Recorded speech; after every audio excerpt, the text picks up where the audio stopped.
You are in the Warriors Huddle with me, Bram, and I couldn't be more fired up to announce after, I don't even know how long, dude, way too long. A noted author with experience at Forbes and Fansided who is now dropping gems for the Miami Herald and the Ringer, the former Warriors beat writer for the Bay Area News Group, the current host of the Locked On Heat and the Locked On NBA podcast, the author of The West Side, a fearless Marriott Rewards champion, and a guy who can tell you exactly how many 30-point games Bam has had since the All-Star break. Mr. Wes Goldberg. What's going on, Wes? Just the one 30-point game. I want you to know I have right here one, because I knew you were going to say that right on my notes. You can't see it because of the background, but I respect it. And I tell you what, dude, we really need you. I'm bringing you in because I plan on spending, hopefully, we'll see how far this goes, but hopefully at least the next couple of months, just spewing straightforward Homer optimistic takes into this fucking mic. And so before we jump down that like one-sided rabbit hole, we need someone with a little objectivity, and that's you. You know, you aren't stuck in the Bay anymore, but you do know the team, so you can give us, I don't know, the 1,000-mile up view. And I'm so fired up for it. I tell you what, I'm going to bang the glass half full. We're not looking backwards, Wes. We are looking forwards. So we'll go right to our golden questions. You remember this mailbag, occasionally gets personal, always deals with the Warriors. This one kind of does both. And here's the first quote. I believe, but could use a reminder. Why can Golden State win it all? So what do you think, dude? You know, you've watched this season. It hasn't been the most, easy one to go through. Why should Golden State be considered a title contender? Well, three things, really. The first thing is the obvious one. They've got the experience. They've got the pedigree. They've got the talent. They know how to do it. Everything everybody's always talked about for the Warriors during this entire run. All those things. That's point number one. Point number two is that they're healthy at the right time, right? And healthy, plus also getting Andrew Wiggins back. We'll see what Wiggins looks like. He hasn't played yet. Yeah. I think the conditioning part is almost kind of being understated and kind of overlooked by people who cover the team and Warriors fans. Like this, he has not played in a long time. And from his comments, it doesn't sound like he was doing a whole lot of work. You know, he was asked by reporters, what were you doing? He's like, oh, I ran a little. It's like, dude, I run a little. You know what I mean? Like, I'm not playing in a playoff game tomorrow. You know, like it's so that part to me is very concerning. But and the Sacramento Kings, I think, are really good, and I don't think that they should be overlooked either. And they like to run up and down the floor. So I'm really interested to see how Wiggins can do that in a fast-paced game. But other than him, Gary Payton's healthy. Steph, Clay, Draymond, from all indications, they're fresh, they're healthy, they're ready to go, and they're not dealing with any major injuries. So that's good because there's not a lot, that's not the case for a lot of playoff teams. And then the third thing is I do think that the West is legitimately wide open. Yeah. I would not call the Warriors the favorites. I think you've got to be out of your mind to call the Warriors the favorites. You don't have to go that right far now, but I think that's Phoenix, right? I think that's got to be Phoenix. If you're we'll get there. I don't favorites, like, don't speed through the outline. I've got questions for you down the line. Stay in our question here. But every team in the West has flaws, Warriors included. But there's no team out there that I feel so great about that if you told me right now, hey, by the way, I've got a time machine, the Warriors are coming out of the West, I'd be like, yeah, that seems like one of the teams that could come out of the West. So it wouldn't be shocking either. So those are the three things. Speaking as somebody who does not do any running at all, even a little, don't you dismiss the fact that he's been running a little. That means a lot. Jokes aside, conditioning. We can look to objective facts, not just subjective opinion, right? I'm positive that when he came back, the Warriors probably wanted to get one regular season game in. They if nothing else, maybe 10 minutes in Portland, something. And the fact that they held him out and, decided to wait until playoff game number one suggests there's some conditioning. Now, we're saying Kerr came out today and said, nope, he's right where we want him to be and he's ready to go. But we got to say that. I hate letting you go first because you've taken all of my little bullet points off my fucking outline. Why can Golden State win it all? Steph, Clay, Dre are healthy and have never lost a series when healthy. Kerr has never lost a series in the Western Conference playoffs. The Warriors are not just healthy. That's a wild stat. I saw that on Twitter kind of making the rounds, and you kind of intuitively know it. It's sort of just one of those obvious stats. Right? Like it's not an advanced metric. You're like, wow, he's doing what against isolation? Like it's not one of those. But you're like, oh, wow, that's actually true. Granted, like they missed the playoffs a couple years in a row, but still like it, and they did lose a play-in game which I guess that doesn't count. So it's literally what you just did, I think, is what we all do when we hear the stat. It's that double check stat, like, well, I get, and then you start thinking back and they lost. No, but it wasn't in the Western Conference. They lost in the finals, but that's not the Western Conference. So no, he has not. I'll give you some other stuff. The 8 out of 10 to finish the year. These guys, they went through a shitburger stretch. But then the health and the continuity and where they needed to be all happened towards the end of the year. That's exactly what you want. And they finally have 9 guys who can contribute in a playoff game. All year, they didn't have a deep rotation. Now, Steph, Clay, Draymond, Wiggins, Loon, Poole, GP2, Dante, and probably Kuminga. And so, they're right there, which leads to the next one. And can I 2 notes on that, though? Sure.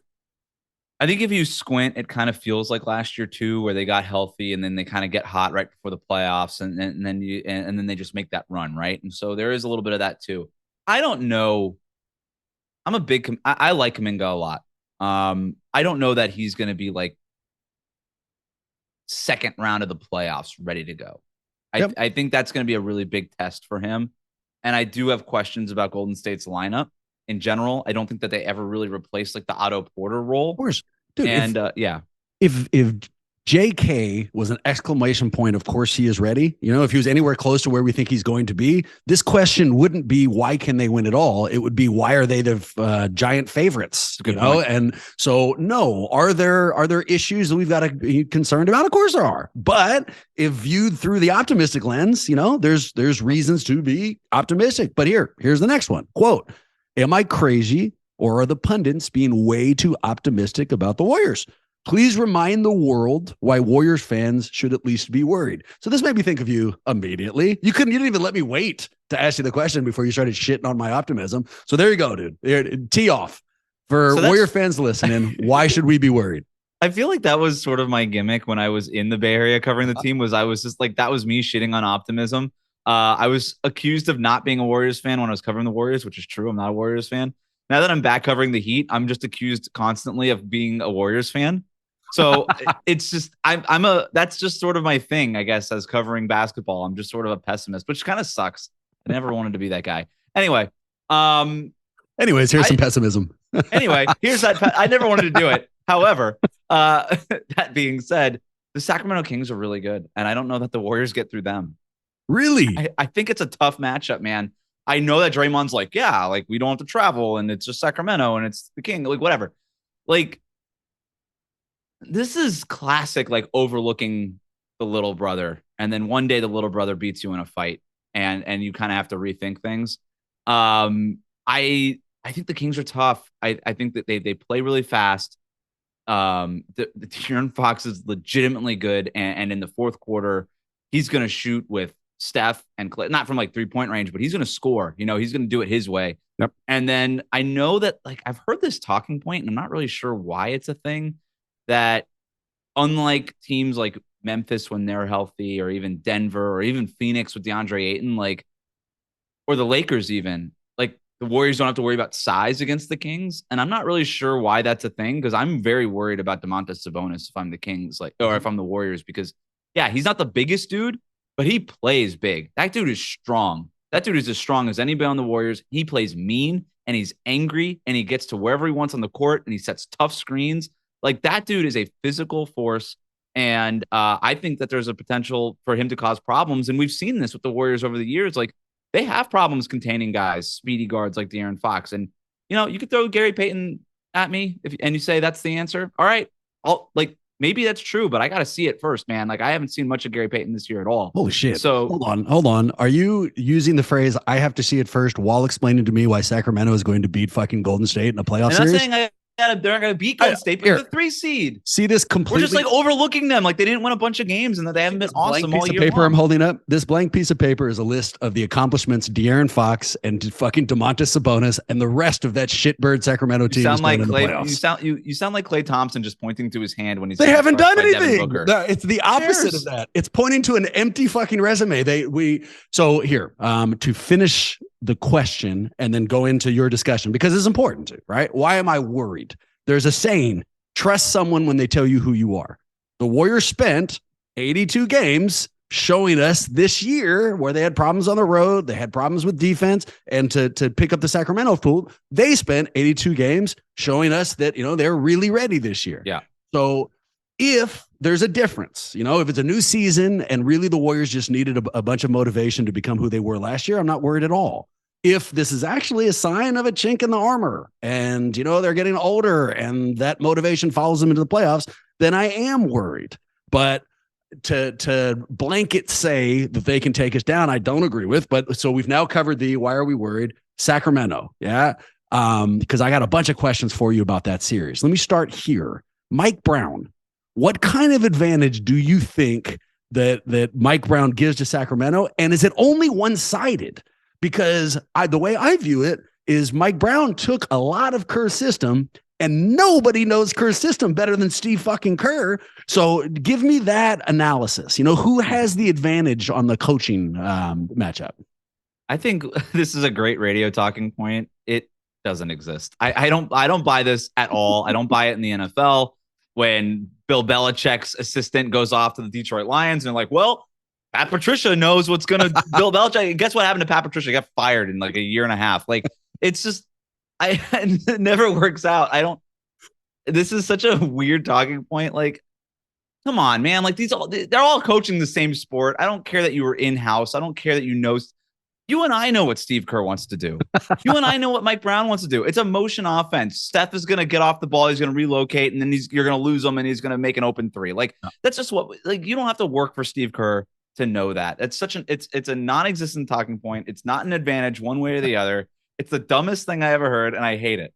I'm nodding now to get your approval, but what you don't know is that when I gave you that, well, what about Steve Kerr's advantage? I felt so fucking smart. I thought I'd like blown your mind. It was a great, no, that was a great table turn. Like if that was first take, that was like, but people are not, what people aren't talking about? Steve Kerr's advantage over Mike Brown. After the break. Printouts of all of his Excel spreadsheets in his office. He knows exactly what Sacramento's rotation is going to be. Like, come on. All right, they've already played 82 games. They've got all the film they need. Here's the other thing I thought I'd just shock you with my competency on. Okay. Yeah. What I really want to see, the reason why I think the Warriors are going to win the series is that Sacramento has never taken a playoff punch. They've had nothing but success this whole year. They're lighting the beam and having the fucking time of their life and, celebrating everywhere they go. But if they go into the playoffs and they're finally here after 17 years and it starts with anything but success, if the Warriors come out hot and punch them in the face, I can see that fan base and that team's collective booties getting very tight. We're going to have a lemon booty situation. And then that's when the Warriors expertise takes hold, and because they've taken as many punches as you can take, possibly. The Warriors could get their ass kicked in game one. It would mean nothing. If Sacramento gets their ass kicked at any point, it will mean everything. They will not know how to react to that. Do you agree? I don't know. I guess I don't really know the emotional baseline of the Sacramento Kings. Like I've spent some time around De'Aaron Fox. I think he's really confident, but I can't really speak to the rest of the group. You can kind of view it you can view it that way for sure. You're like, oh, you know what? We just don't have it. Like kind of what happened to the Boston Celtics in the finals last year, right? It's sort of the same thing. Or they could just be like, I don't know, man. We haven't been here in 30 years. Like we got nothing to lose. Let's just keep shooting the ball, and it just sort of frees them of whatever pressure. Like they could go the complete opposite way. I have no idea. That's what sort of makes this series so interesting, isn't it? Because Golden State is the team with all the experience and the pedigree, and yet they're starting the series on the road. And Vegas doesn't know what to do, Wes. Vegas has the Warriors, the 6th seed, not only as favorites in the series, as 3-1 favorites. They're minus 270. That means I got to bet $270 to win 100. What do you think the public nudge on that is? Because we know that the Warriors are a public team. A ton. Yeah. And you think otherwise it would be 1-1, or do you think it'd be like a 2-1? So I think they should, Sacramento, based on the season we've had, should be the favorites, maybe real slight favorites. And I think the best indication of that, if in this first game the Warriors lose, I think the odds are going to flip like enormously because the public will panic. And I'll tell you what, a little transparency. If that happens, I'm betting a shit ton of money on the Warriors after that first game. Not now. I'm not laying minus 270, but if they get if it gets up there, I will bet on them. In my head, it's a pick 'em. Like I have no idea who to pick in this series. I think most people, like most pundits, are just going in. Yeah, the Warriors will take care of business. Yeah. I've got it as a 50-50. I've got no idea. Any prediction? You're going to leave me with? I mean, that's always great, right? No, if you really want me to give a prediction, you're a friend, and I'll give you a prediction. But I have no clue. I want to see one game. You don't want me to give you a prediction. Ramp up to it that way. Here's your first prediction I want. Okay. What player will Golden State fans come to sports hate on Sacramento before the Sabonis? Okay. No doubt. Sabonis. And maybe like Kevin Herter. Like come on. There's some Davion Mitchell. There's some Davion Mitchell potential there. I'm just not sure how many minutes he's going to get if they really have to score with Golden State. But like, it's Sabonis, man. Like he does so much yelling just in general. And Warriors fans are going to be like, no, only Draymond gets to yell. Nobody else.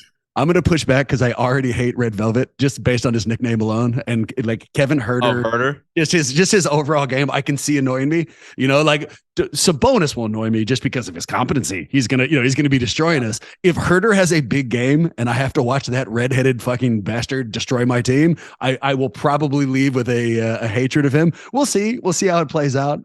How most annoying player in the playoffs. Who would you give that to? I mean, in the playoffs, the whole playoffs, with everybody still there. No. I'm not saying Kevin Herter. It's a new question. Who would you view as the most annoying player in the playoffs currently? That's putting me on the spot. Both conferences. Both conferences. And you can talk through it. Just names that come up to mind. Actually, I'm looking at the Grant Williams on the Boston Celtics. No doubt, that's the answer.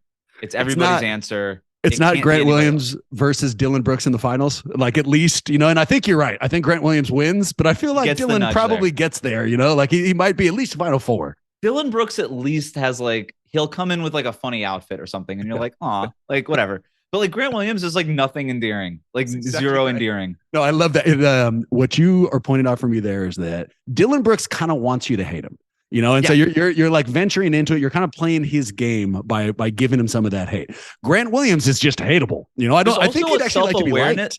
There's a self-awareness about Dylan Brooks that I appreciate. And it feels like Grant Williams doesn't have any of that. Like I'm going to sink them both and then missing both free throws for Grant Williams. Like there's zero self-awareness on his part. And there's nothing more annoying than the lack of self-awareness as a quality in a person. I don't know if you could tell my face dropped there for a second because I just got to my Mike Brown notation question on my notes and it had a bunch of stars next to it. And I had to revisit the giant disappointment because you didn't think that was an incredible question. My prediction on the series, Golden State in 6. Let's go. 6. So they'd clinch it at home then. Clinch it at home. Do you think that there's a home court advantage for the Sacramento Kings, or do you think that the Warriors like road woes is mitigated by the fact that they only have to go an hour north? They will. That home court advantage will be determined in the first quarter of game 1. And I meant what I said, that punch thing, that it will be a hotbed. They haven't been to playoffs for 17 years. They are as fired up as they possibly can be. The 5 minutes before the ball tips, that place will be on fire. But if the Warriors come out hot, it will be silent, and so we'll see. It has the capability. Those fans, we've seen them, the whole cowboy or cowbell shit with Phil Jackson. And I know what they can do. It's just been almost 20 years since we've seen it. That's actually a great question. Who has the better home court advantage in your mind? I think the Kings do. Yeah, I haven't been there. I haven't been impressed with the Chase Center crowd, to be honest. They were great in the finals. They were absolutely electric in the finals, but it means something to me when the Sacramento home ticket prices are twice as much as the Golden State ones. It's like the Warriors fans are like, been here, done that, kind of too cool for school, where the Kings fans are like the tryhards right now. Yep. And they're going to go in there and they're going to spend $500 on a ticket and be like, I'm going to yell my brains out right now to make it worth it. I'll take that a step further. If I had, let's say I had to bet a mortgage payment on one of the two, right? And I had to bet on which fan base 100% is going to be in their seats to start the third quarter. It's Sacramento. There's no way. And I love Warrior fans. We do this for Warrior fans, but they're not going to fucking be there when the third quarter starts. And it's exactly what you're talking about. It's the old hat. They've seen it before. And so it could hedge that exact. They also direction. have to navigate their way through a maze of portals at Chase Center. And it's like, who knows? Like, you've got great sight lines at Golden One Center. Like, they just boom, there's my seat. I could see it. What no portals in my way. What broke my heart, and let me pause to say, fuck Sacramento. The Warriors are going to win. Don't get me twisted. I am, all the homer stuff, all that. But you know what kills me is that this season and towards the end of last season, during halftime, when you walk around the internal of Chase, all the TVs that used to show games or ESPN, whatever is on, all have a countdown timer. And they're counting down to when you're supposed to be back into your seat. And it's because they must have noticed that people aren't there. And that's, the paint by numbers, how to be good fans. That's not the best thing. It's not the best thing. So, hey, if you're listening to this and you're going to the games, two things. One, put on the shirt. They're going to give you a shirt. Put it on. Two, be in your seats. Just be that home court advantage. Everybody goes to get their stuff at halftime. Like, it takes a minute. If everybody's going, or do you want everybody out of their seats at the end of the second quarter? Like, I don't know. It's just a part of being at a sporting event. I want to just talk. Can we just quickly? I want to get your take on this, please. The home court advantage, or like the home court thing with the Warriors, 33-8 at home, 11-30 on the road. Like, I feel like a lot of the conversation has been like, why are the Warriors so bad on the road? Yep. Without also asking, why are they so good at home? It's almost just like well, of course they're 33-8. 33-8 at home is insane. That's awesome. Like, that's phenomenal. And I keep coming back to this. I'm like, you know what? If we can't really decide on a reason why they're so great at home and so bad on the road, maybe the truth is somewhere in the middle. And maybe they're closer to being like, maybe they're not really like the greatest team ever when they're at home. Yep. And maybe they're not the worst team ever when they're on the road. Maybe they're somewhere in the middle, which kind of feels like their record should be what it is. Because I feel like a lot of Warriors fans are like, well, if it wasn't for this road stuff, we'd be like a top 3 seed in the West. And it's just like totally dismissing the fact that the home stuff is completely out of whack too. But I just wanted to get your take on it. I've got a take for you. Motivation. So this is Homer take, right? But we've heard different terms for it. I think cohesive grit is what Kerr threw out there defensively, why they can't play well on the road. But I think what's happened is they're just not motivated. And when you are on the road, you need that kind of motivation. And here's why, right? And for those who've heard me say this, my apologies.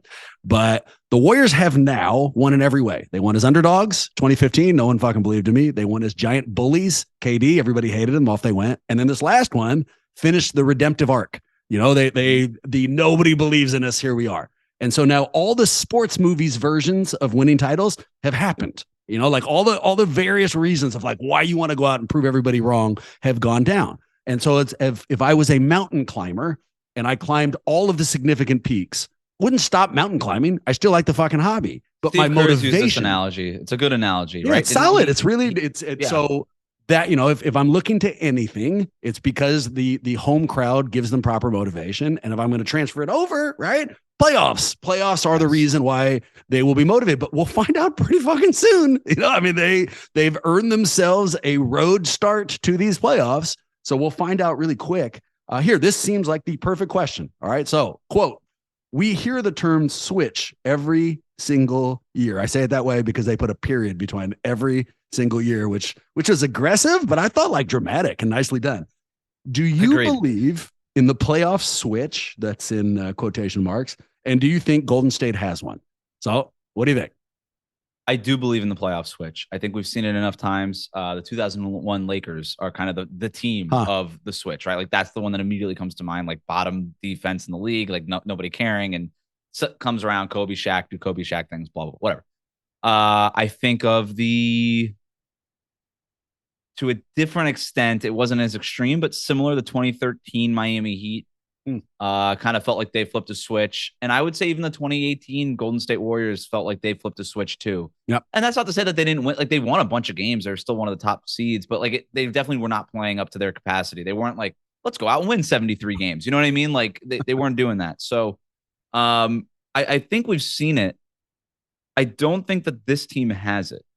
I think that the switch is reserved for the top end talented teams. And I actually don't think that there's a team in the league right now that is flip switchable. Like I don't think that there's a team that's earned that. And maybe that sounds extreme considering what the Warriors have done over the last decade, but I don't think this team as currently constructed has proven that they could flip a switch at all.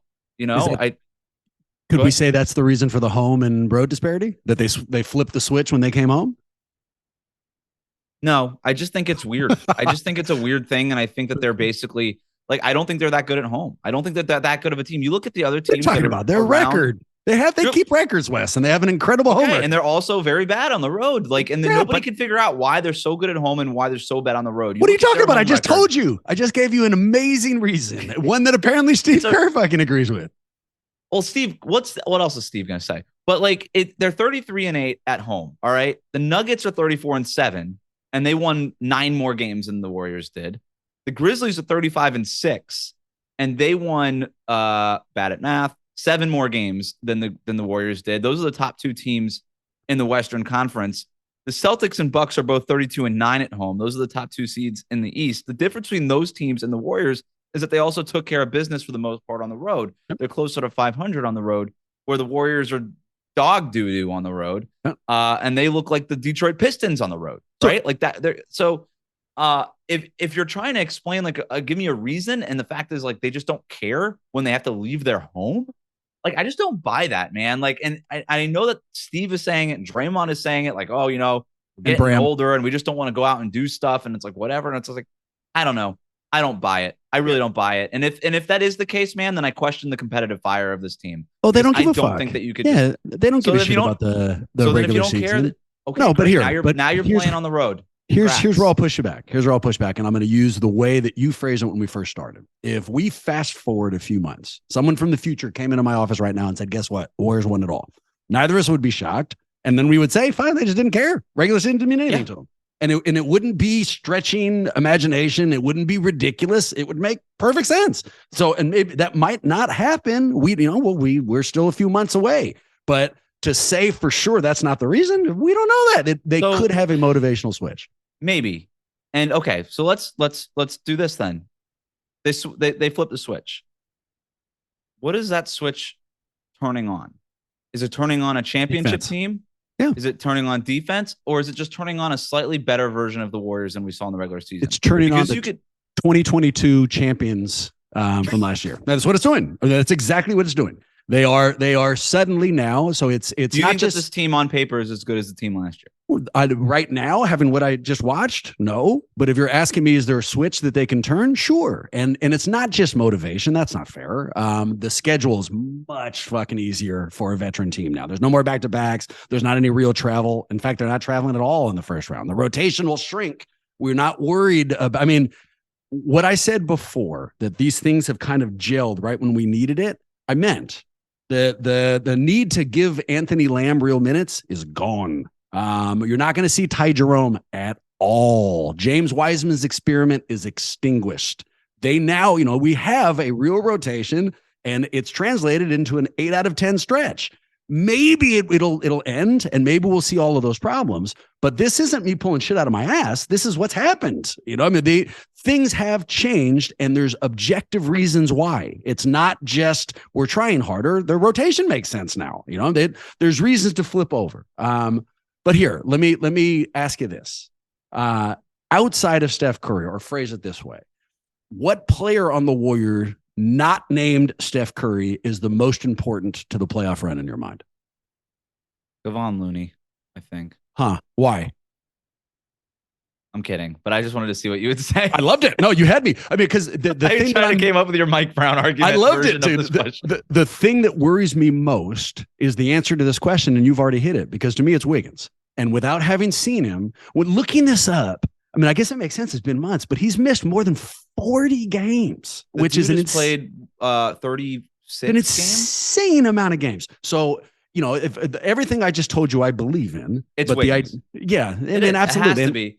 When he was their second best player in the finals last year. And I don't think that's even like an arguable statement. I think everybody's sort of come to an agreement on that. And I especially look at this first round. And the great thing about Andrew Wiggins, and I reported on this when they traded for him, is offensively, there were a lot of questions, right? 20-point per game score with Minnesota, not very efficient though. What can he do? The cutting, can he make open threes, all that stuff. And I just kept hammering home, this is a defensive move. It's a move, obviously, to create some integrity within the lineup and have a true small forward. But if anything, this is a move to sort of be insurance behind Klay Thompson, because you didn't know what Klay was. Klay was the guy that always picked up the lead ball handler when Steph couldn't. Steph has got much better at picking up lead ball handlers lately, but I don't want Steph guarding De'Aaron Fox in this first round. Do you? Nobody does. No, GP2. No, put him on the redhead. You figure it out. I already hate. You already hate. But Wiggins, that's going to be his assignment. It's going to be, hey, you haven't played basketball in a really long time. You've been running a little, as we've already established here.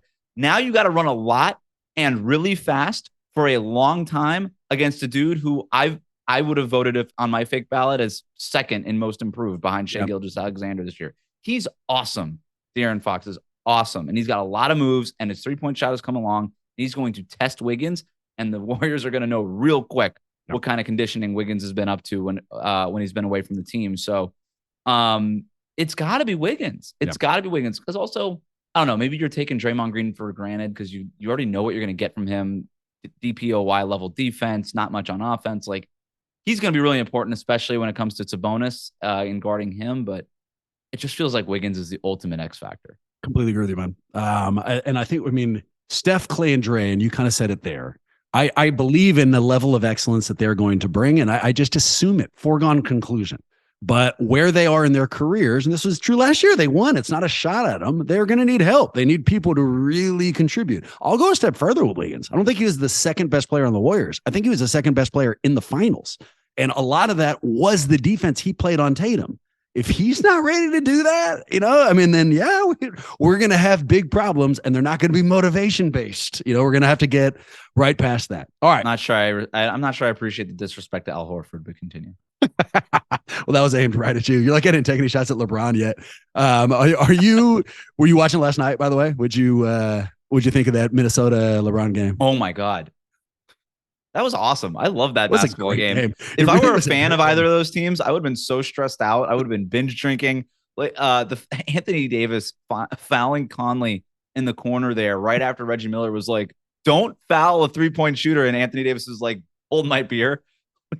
Let me go foul a 3-point shooter right quick." Do you see the post game interviews where LeBron did the most LeBron thing ever when they were sitting there? I don't remember who was interviewing them, but it was he and Dennis Schroeder, and they were talking about, D. Schroeder should have had the game-winning shot, and then LeBron looks off camera and goes, "But he had a brain fart," and it was like the most like he does it in this good-natured, we're friends and this is fine, but it's such a manipulative, like, of course AD fucking heard that. Exactly right. Like, you may have won this, but I love dad LeBron too, because it's such like a dad LeBron thing to say brain fart. That's what also stuck out to me.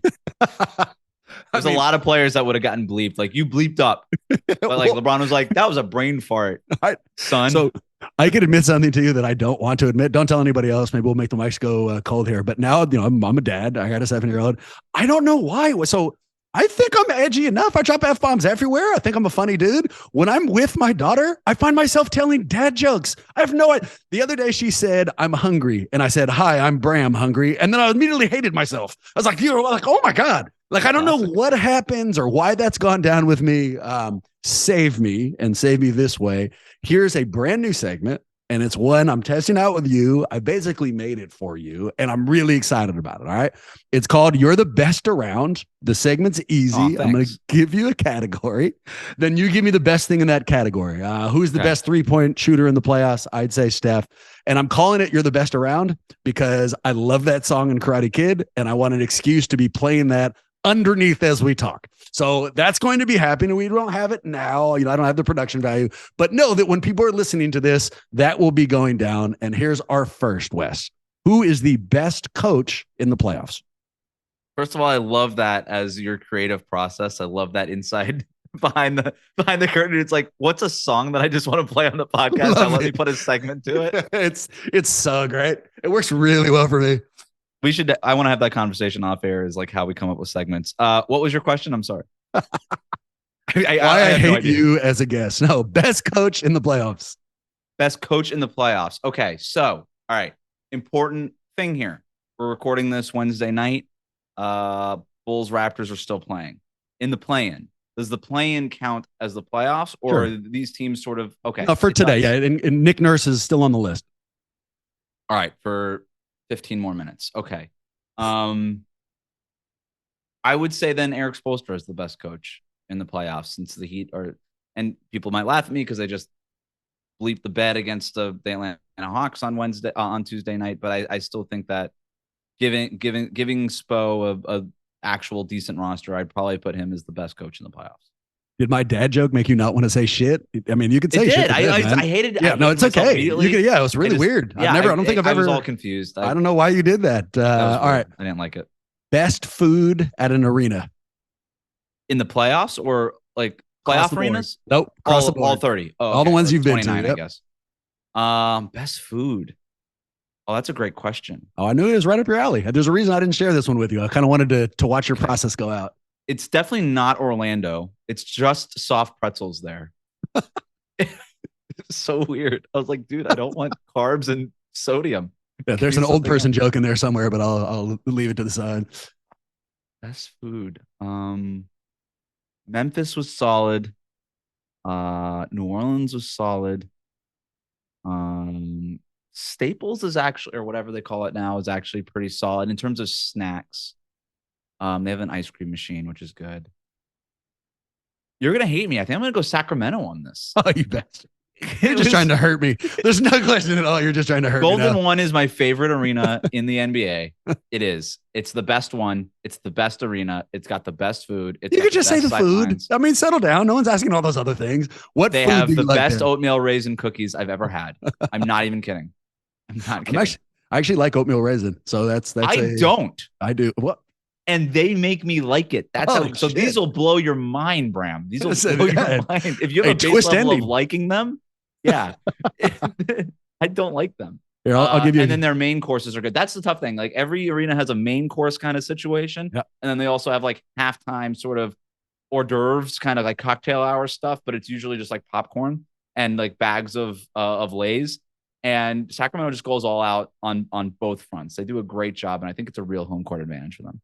I'm gonna have a controversial take here. One I've never really said in here. You know what I don't like? Garlic fries. I don't know what to tell you. I understand that like they're really popular So you in the go Bay Area. you're there at McCovey Cove and you're not digging on the truffle garlic fries over there at a Giants game. I've gotten them and like I've been with friends and they get them and I don't know why, but I lie. I'm like, oh, these are so great. Like I love getting the garlic fries, but between you and I don't really like garlic fries. They're kind of dry and I feel weird using ketchup with them. And they cost $8 more for some reason. Oh, it's ridiculous. It's the most. You and I are in complete alignment on this. It's the most overrated food. And you know what? I'll go a step further here. I think everybody's lying about it because it doesn't taste different. No, it doesn't taste different. And if it does, it tastes fries. worse. It tastes worse. You know what it tastes like? A lot of garlic. No, that's factually accurate. My favorite thing is the crab sandwich at Chase, although it'd be a little bit cheaper if I just ate diamonds. So, that's off to the side. Our next question, man. Best starting five in the playoffs. Best starting five. If you say Sacramento, I'm not going to tell you well. Technically, they are. You bastard. But I'm not going to. No, I'm not doing it. I'm not doing that. So where I'm at right now, I'm between Denver and Phoenix, and I think I'm going to lean Phoenix just because they've got Kevin Durant. You could tell me, well, they got, whoever started it's not Torrey Craig, whoever they got starting at power forward now. And I'll just tell you, I don't care because their other starters are DeAndre Ayton, Chris Paul, Devin Booker, and Kevin Durant. You could put me and you at the four and share and just play 24 minutes apiece. And that's still probably the best starting five in the NBA. I think they're really good. I do have questions about their depth, blah, blah, blah. But in terms of your question, I probably lean them. I like the chemistry that Denver has. I like how Jokic gets them involved. I like Sacramento starting five, but their defense, they can't guard anybody. And I think when Phoenix is fully engaged, look, they're 8-0 with Kevin Durant in the starting lineup. So there you go. That's my stat to back it up. Phoenix Suns. There you go. Boom. You and I haven't talked for a while, and it is what it is. I haven't been able to give you some updates. One of them is I'm actually the starting power forward for the Phoenix Suns now. And things have been going pretty well. Yeah, I mean, we're happy. Running a little. With the 8-0. Yeah, I've been running a little bit too. So yeah, that's been going pretty well for me. Best team in the West and the East. So I'm asking you to tell me who you think makes it out of the Western Conference playoff bracket and the Eastern Conference playoff bracket. So yesterday I was on a radio show in New Zealand. Oh, brag. I mean, I was not in New Zealand. The radio show was in New Zealand. And that was my first experience on a Kiwi radio show. And I got to be honest, I couldn't understand like 50% of the questions they asked me. I hope I made any sense and answered any of their questions. That is. Did you ask what? At any point, did you say what? I was so embarrassed. No, I didn't. I didn't want to be that American that just doesn't understand things. I'm like, because they're speaking the same language, but they're not. But they're not. And I've been. I've been, and I did not. I had that exact same fucking experience, and I fired off one what per conversation, and that's it. Like you felt there's no way you could go for the double what. You get one. Now you no double whats. No. But they did ask me at the very end, like, I'm not even gonna try. I was gonna do it. I'm not gonna try to do it. It would be so bad and potentially insulting to a listener. I'm not gonna do it. But they did ask me for my finals pick, and that was the first time that I actually had to give one. Yep. And I wasn't prepared, and that was dumb by me because I was on a sports radio show. But I will stick to it because I've thought about it more since then. And this is the longest possible answer that you probably could have ever imagined. I enjoyed it. It's a journey. But, I'm going Phoenix and Milwaukee, and I actually feel pretty good about it. And it's not, I know it's not like an off the wall answer. I'm not giving you off. I fully believe in Milwaukee. I fully believe in Phoenix. It's the statistical probability, according to Vegas, best breakfast cereal. In the playoffs or in general? Yeah, no, in the playoffs. Yeah. Playoffs. Okay. Overall. I love, okay. So if you get them when they're right off the bush, like peak, like season, Crunch berries, Captain Crunch. Oh, whoa. Like when they're really ripe. Wow. When the berries are ripe. Yeah, no, you don't want, you definitely get the Whole Foods ones. Right, overripe ones are terrible. That's exactly right. When you get them fresh like that, I'll go Captain Crunch berries. I feel like if that's an actual answer, is that really the cereal you like? I actually, because I feel like you're a serial killer if that's true, dude. Like that's a very weird, specific cereal, and I don't trust people who eat Crunch berries. So this might be the end of our. Well, it's way better than the regular Captain Crunch without the berries. Frosted Flakes, my friend. Simple. I love Frosted Flakes. It's up elegant, there. Top three. So easy. Yep. Not top three. It's one. It's a list of one. I like Corn Flakes quite a bit. Not as much as Frosted Flakes, but I do like just the flake as a base is an easy entry point for me. I like cornflakes too. Sometimes I just add sand to my milk instead of cornflakes. But I mean, whatever works for you is fine for me. Best team in the league. Who wins it? Warriors. There you go. You bastard. That's, you know what? Even though it's consistently impossible, have you just heard your finals pick? I'll take it. Don't even give me another answer, dude. Like, let's go. I love it. I need your real answer. Who do you think? Okay. You do need the real answer. Man, this is where, okay, so I hate this. I should have asked that in a New Zealand accent. I also don't have that in pocket. Otherwise, it would have been great. We really should get somebody to do that. Can we get like chat GP, whatever that is? That chat, we've got one. We have, as part of our Patreon supporters, we have a couple of Australians who mean the world to me. And we could, next time I'll have them on. They'll fire off a couple questions for you. That's different though than New Zealand, but it's close enough. But it's close. It's as close as I got. You were getting ready to use chat fucking AI, dude. So I mean, I gave you a real person. Get my GPS to do it. Who'd I pick? Phoenix and Milwaukee. I really, man, he'll be hurt, dude. CP3 will be hurt. He's gonna, thing, man. He needs to average like 30 minutes. There's no way he's still going to be healthy at the end of 3 rounds of playoff basketball. I really like the way Giannis and Brook Lopez are guarding too. It's not going to be the same as 2 years ago in the finals where like that mid-range stuff was wide open. It'll be there, but it won't be like there the way it was a couple of years. So I'll go the Bucks and my reasoning will be a nod to their pedigree, the fact that they've done it before, they've been together a long time, and the Suns haven't. So respect play. I'll go the Bucks. I have a judgment theater here, but also I've kept you for way longer than I intended. So your call, dude. You're on East Coast time. If you've got time, we'll roll through a judgment theater. If not, we'll bang it and wrap it here. Can we do it in 5 minutes? Let's find out. Right. The conversational topic is, or the scenario is, and this just recently happened to me. Went in. I was in a restaurant, saw somebody, recognized them, but didn't know their name at all. They came over, didn't want to talk to them. It was what it was. And the first thing they said was, "You don't remember me, do you?" And so for sure, I knew I should, right? But they throw that out there. They wanted to create the awkward deal. So if that happens, how do you handle it? Go ahead and guess with me. What did I do?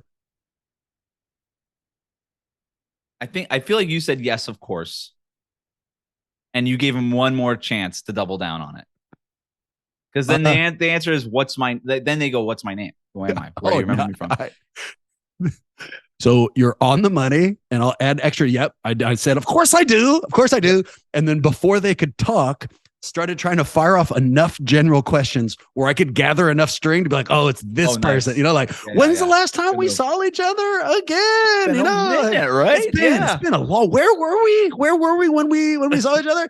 That person saw through that shit so quickly, just kind of patiently like nodded and then doubled down. You know, with essentially, they didn't get there immediately. First, they started using my name unnecessarily. There's only fucking two of us in the conversation, you know, so I know who you're talking about. You didn't have to lead off with like Bram. So, you know, and then with details, and ultimately we parted ways, and that person knew for sure I had no idea who the fuck they were.